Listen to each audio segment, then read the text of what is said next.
The moon, one small step for man, one giant bill for America.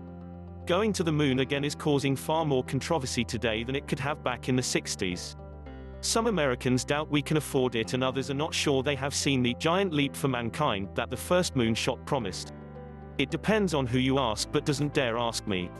I didn't think the first moon landing had much significance for reasons that few people share with me. President Bush announced an ambitious plan to return to the moon by 2013-15 near the birthplace of modern flight, Kitty Hawk, North Carolina. The centenary of flight celebrations was held in Kill Devil Hills in December of 2003, where the president will announce plans to allow NASA to offer up its best to the effort. With funding from Congress to supplement the $15.5 billion existing budget, NASA will have to do a great deal of aggressive retooling and budget squeezing to pull it off by the proposed deadline. I have talked to MIT and Harvard grads who still think that if a rocket whizzes by you in space, it makes a whooshing sound much like a jet craft is in the atmosphere. Someone forgot to tell them there is no sound where there is no air. So what, you say? Some of these grads are aware that even if we could travel at warp 9, Star Trek's imaginary multiplication of the speed of light, that it would take about 100,000 years to make the edge of the Milky Way galaxy, and upon return, the Earth would be about 1.2 million years older than it is today. But why harp on the small stuff? Only once since I began a 20-year fascination with Einstein's time-light theory have I heard from anyone connected to NASA who dared to address this fact to a sublimely ignorant public.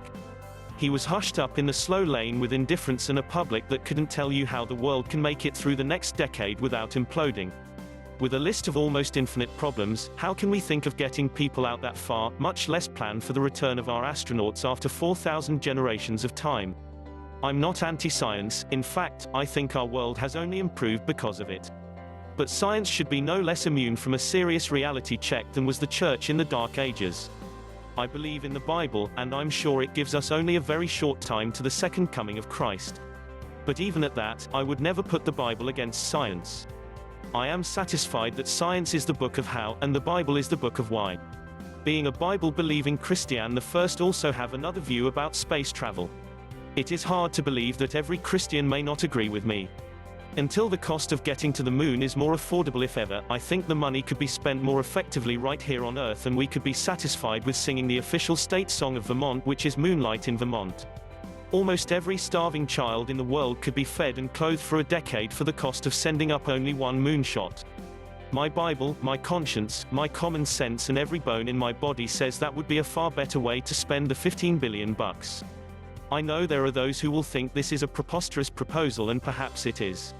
So I will offer yet one more proposal that I think is on the same level as sticking America with a $15 billion bill just to bring back a few moon rocks. We could look for that cow, you know, the one who jumped over the moon.